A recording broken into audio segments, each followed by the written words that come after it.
Former Syracuse center? Yes. NBA player? As promised, we kick off hour number 2 with Etan to talk some Cuse basketball. And, tis the season to talk transfer portal, Etan. And I guess let's start with the big news from yesterday, and that is, the two most important pieces on the roster are returning in Donnie Freeman, J.J. Starling. Your thoughts on not only the program locking them up, but doing so quickly, one day after the portal opened, have some clarity on that situation before dipping into the portal? I think it was so important, and I like everything that Donnie was saying. He was, talking about his injury and how he, had unfinished business, with his brothers, is ready to get out there. And they were saying all the right things. So that was definitely a positive. So now that you have them kind of locked in, then you can go into the transfer portal and say, okay, we have these guys that we can pair with you. So it's just the timing is perfect. You didn't really want it to lag on. Because the longer it lagged, I think the more detrimental it would have been for us about who we could sign out of the transfer portal. So definitely a good sign. 100% agree. As for the guys that are in the portal, so 4 players have hit the portal that had eligibility to come back, including Chance Westry yesterday. Kyle Cuff's in the portal, Chris Bell, Elijah Moore. Of those 4 guys, any that everybody's sad to see players go. I get that. But anybody that you feel like is going to be a major loss, I guess, for this team? Well, I have respect for all of the guys. They all came in, and it was a difficult season. And, they handled all the difficulties with maturity, class. I think they represented the school well. They weren't over there throwing tantrums and hearing all these bad things about them. They handled themselves as professionals. And even whatever they was dealing with, whether it was inconsistent minutes, of course, the ups and downs of the losses, struggling with shooting, whatever it was, as soon as their names were called, they came in and gave their all. So I would never – I know there's a little bit of a trend where people like bash guys that are transferring and like they're abandoning the team and anything, like abandoning the school. And, this is a business, and they have to do what's best for them. And I'm going to root for them the same way I was rooting for Quadir when McNeese beat Clemson. I'm going to still root for them wherever they land up, and I wish them nothing but success. All right, so 4 freshmen coming in. We know the class. You know that Donnie's coming back. You know that JJ's coming back. We still don't know for sure on Petar Majstorovic. There were some conflicting reports today about whether or not he had decided. But let's put Majstorovic off to the side here for a second. You've got those 6 players, maybe a 7th. What are you looking for this staff to get done in the portal over the course of the next several weeks? Well, I think you still need to look at a 5 and a point, and you need a shooter. Definitely somebody that's going to really, be able to be a shooter and be able to be that defensive player. We have a lot of needs, So it's just like which one we really want to tackle first. But I think like I said, I think it's great timing for us. You have some programs that are still trying to figure out what they're doing in coaching situation, like who's coming back. We're kind of past that now. So now we can move forward and just plug away. But I think we're in a good position. Syracuse fans should feel positive about where we're going right now. The topic of center came up a little bit earlier, and this has been a topic that's been debated, not just on this show, but I'm sure on other shows around the country about how important is the center position this day and age in college basketball. So I'm going to ask a former center yourself. Certainly the role of the center has changed over the years. How important do you think it is to, I guess, the success of the team to make sure that they've got, and I guess what kind of center are you looking to get out of the portal for the success of this team? It's always interesting when I hear these comments, like they're diminishing the importance of the big man or the center. And they say that until they need some rebounds or some shot blocking or something like that. So I think the center is definitely still important. Of course, I think the point guard is definitely important because that's who runs the whole ship. You know what I mean? That's the general. That's who's putting everybody in their places. So it definitely is important for us to find the right point guard, whoever that might be. But, as far as who we go in, those are our 2 main needs. And that's what we're going to really looking at. I saw a few names already thrown out there, about I think there was a big man, 6'11", I think he's a Syracuse native. His name Quincy Ballard. Yep. Me right now. Yep. but he's somebody that could be a possibility. But yeah, that's what we need. So that's what we're going to have to focus on. Yeah, Quincy Ballard started his career at Henniger, then moved down to Charlotte, and he's a sixth-year guy. He's played 5 years of college basketball, got a COVID year back, got a medical red shirt back, so this will be his sixth year coming up. He's got 1 year left. So along those lines, from a stylistic standpoint, obviously everybody wants a center who can block shots, hit threes, rebound, back to the basket. He's got the whole game.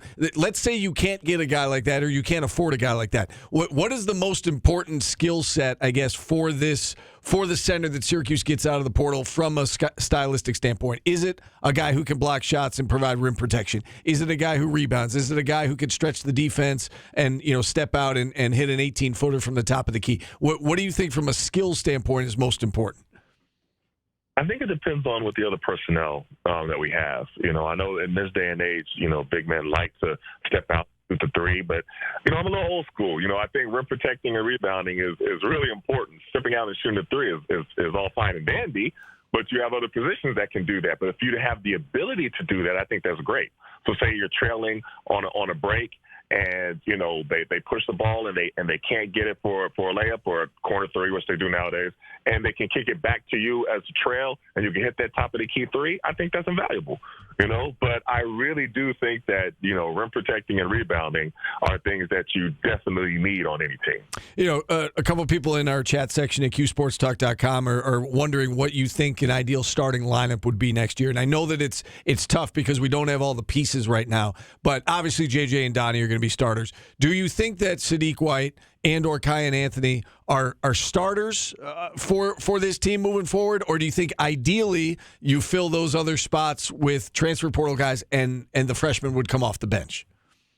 I think it all depends on who you get in the transfer portal. Sure. I think that will determine how much the freshmen play and if they start and everything of that nature. I mean, when you have a guy who is a 6-year senior that's coming in and you have a true freshman, there's going to be a little bit of a gap. And there's no slight to the freshman coming in, but the guy is literally 6 years older than you. Right. So I think it all kind of depends on who we get in the transfer. I would, I think Donnie Freeman is a little bit better at the 4 than he is at the 5. But could he play some 5? Sure. But I think his more comfortable position would probably on this team would probably be a 4. But I could be wrong.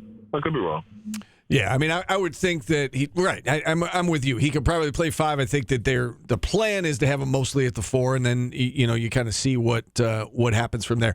Do you see the signings yesterday, Etan, as an endorsement for Adrian Autry? JJ and Donnie in particular saying, all right, we're going to come back. We know this year didn't go as well as anybody wanted it to, but we believe in red. Do you kind of take it along those lines?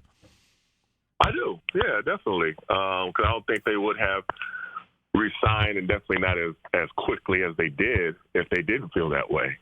I think you would, it might have dragged on. They might have, been going someplace else, going in the portal by now. So I definitely think that is an endorsement. Listen, this was a tough year, and I know, a lot of Cuse fans had their mixed opinions about, if we should have retained Red or if we should, depart ways from him, as soon as the season was over. But what's going to happen is what we've been saying, you've been saying, I've been saying, Paulie's been saying, is that they're going to keep Red at least for another year, and really go all steamrolling ahead to try to have the best possible year that we can next year. Now, if we're in this same position next year, it'll be a different conversation. But for right now, everybody should be bought in. This is what we're going with. We're going with Red, and there should be no more talk about that. Last one for you, Etan, at least from me. You talked about going into the portal, and you talked about the importance of veteran guys. Can you speak to, I guess, how important that is to – obviously you want talent out of the portal, but I would assume, and it sounds like you're suggesting that you also want veteran leadership out of the portal. You want guys who have played 3, 4, 5 years of college basketball, and you can speak to this. Why is it so important as a player on a team? Why is it so important to have those older guys to look up to? Well, usually there's a little bit of a curve for freshmen, for true freshmen, unless you come in like a Cooper Flag or something like that. There'd be a little bit of adjustment that you have to make. And so with just, more seasoned guys, with older guys, they've just been there. And especially, as we just finished talking, that next year is really going to be, I mean, if the seat was hot last year, it's really going to be hot this coming up year. So we have to win. So that's what's on the line. So it's not really, you don't have time to try to develop guys, for this coming year. You want to put the best product and best ready-made guys and ready-made players that you possibly can to get as many wins and get into the tournament. That's the goal. The goal is to get to the tournament. So that's what we're focused on. So that's why veteran players kind of fit that mode a little bit more. All right, should be an interesting next few weeks coming up for this Syracuse basketball program as they look to the portal to find the right guys to fill out their roster. Etan, as always, we appreciate the time. Thanks so much. Enjoy the rest of your week. Okay, you too. Thanks a lot, though. All right, Etan Thomas joining us here on the program. Good job, Steve. With that, we'll hit a timeout. We'll open up the phone lines. We won't open up the phone lines because we've got another guest coming up. Emmanuel Berbari next to talk Yankees baseball. The kids grow up so fast, Then Steve. we'll open up the phone lines after that. Emmanuel Berbari on our airwaves doing Yankees on deck. And now he's the host of Yankees pregame. That's right. WFAN. He's going to fill us Heard in all over the Yankees on this radio team. network. We'll hear from him next on ESPN Radio.